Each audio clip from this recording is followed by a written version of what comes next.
Bom dia, crianças! Temos mais um domingo para estudar e aprender a palavra de Deus. Eu espero que todos vocês estejam bem. E hoje nós vamos entrar uma nova lição, a lição número 8, o governador José. O versículo para decorar é: humilhai-vos, pois, debaixo da potente mão de Deus, para que ao seu tempo vos exalte. 1 de Pedro 5, versículo 6. E o propósito é saber que Deus sempre recompensa a fidelidade para com Ele e para com a sua palavra. Também sentir que Deus vinga a crueldade das pessoas e agir sendo fiel e obediente a Deus, seja quem for que esteja nos observando ou as circunstâncias em que nos achamos. Lembrando que estamos estudando acerca de José no Egito. E resumindo, José certamente passou por um mau pedaço na vida dele. Lembra que seus irmãos caçoaram dele, ele foi odiado por eles, vendido por eles, e no Egito comprado por Potifar, compelido a trabalhar arduamente no palácio. Depois ele foi tentado e caluniado pela esposa de Potifar e finalmente foi parar lá na prisão, esquecido. Ainda que tivesse executado bem o seu serviço, e estando lá, ele interpretou os sonhos do copeiro e do padeiro, mas ficou lá, esquecido na cadeia. Mas hoje, iremos presenciar que a vida dele vai mudar completamente, porque ele confiou no Senhor Deus, e Deus trabalhou na vida dele, na vida de José. Então, bora a lição de hoje. Fique atento. Então, tudo como Deus planejou. Após o copeiro ser restabelecido ao seu cargo no palácio do rei, aliás, do faraó, ele esqueceu de José e da interpretação do sonho que José tinha feito para ele. E assim 2 anos inteiros passaram. E aí, depois daqueles 2 anos, Faraó teve um sonho. Vamos ver qual foi o sonho de Faraó. Aliás, os sonhos. Faraó sonhou, e eis que estava em pé junto ao rio. E eis que subiam do rio 7 vacas, formosas à vista e gordas de carne, e pastavam no prado. E eis que subiam do rio após elas outras 7 vacas, feias à vista e magras de carne, e paravam junto às outras vacas na praia do rio.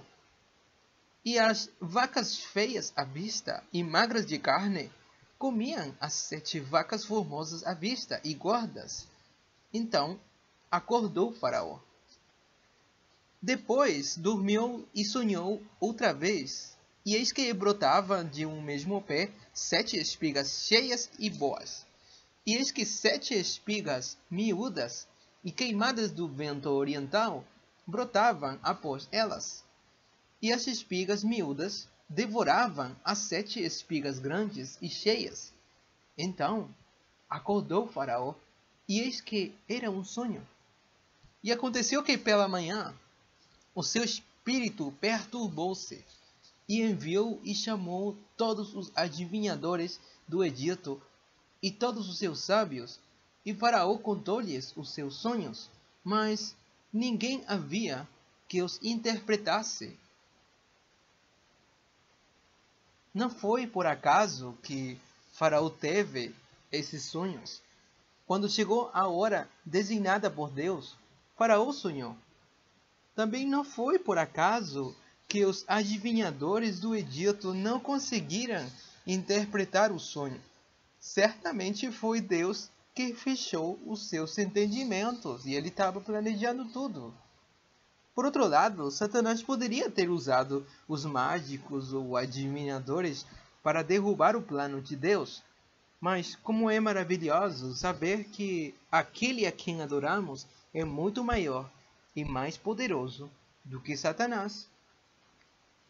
Quando Faraó estava na procura de alguém que lhe interpretasse o sonho, o copeiro lembrou-se de José. Lembra que o copeiro, depois de 3 dias, ele foi restabelecido, segundo a interpretação de José do sonho do copeiro?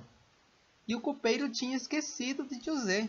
Mas quando Faraó estava na procura de alguém que interpretasse os sonhos, ele lembrou, o copeiro lembrou de José, que José tinha interpretado o sonho do copeiro, que José lhe tinha pedido que o mencionasse diante de Faraó. E até aquele momento, o copeiro tinha esquecido, mas agora lembrou. É interessante notar que, ainda que José não o soubesse, naquele momento, o copeiro era uma pessoa importante para José. Imaginem só, José foi bondoso e prestativo, mesmo não sabendo que, um dia, aquele homem estaria em posição de movimentar os acontecimentos de modo que resultassem na sua libertação e, finalmente, como nós veremos na próxima semana, na sua posição de governador daquela terra. Então, Faraó, ao saber que existia um homem que poderia interpretar o sonho, falou para aquele copeiro e para seus servos: me tragam aquele homem, eu quero saber a interpretação do sonho. Então, foi aí que a vida de José começa a mudar. E nós vamos ver o que aconteceu depois, a semana que vem. Então, crianças, é isso aí. Deus abençoe e também aproveito para cumprimentar as suas mães. Parabéns pelo Dia das Mamães. Até!